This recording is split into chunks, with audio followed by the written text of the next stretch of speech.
Hello everyone, in this video we will see how one can create folder for already created record in Zoho CRM. The folder will be created in Zoho WorkDrive, and for that you need to go to the settings page, then go to Marketplace.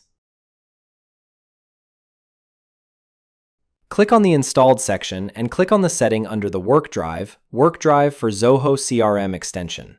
Once you are authenticated, you will be redirected to the module settings page. From here, you can click on the historic data, click on the plus bulk process, select the module you want to process.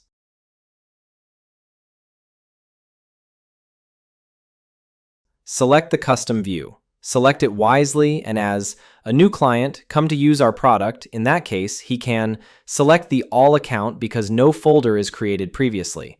So here, I'm selecting the all accounts. So the bulk process will evaluate all the records in the account module,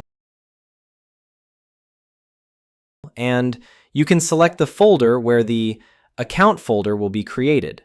So you can see the account is selected.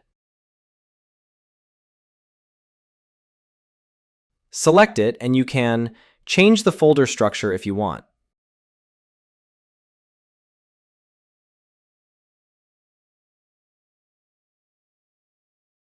Here, the folder ID will be saved in the WorkDrive Folder ID ext field.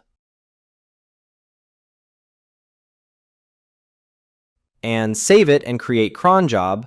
The job will be started.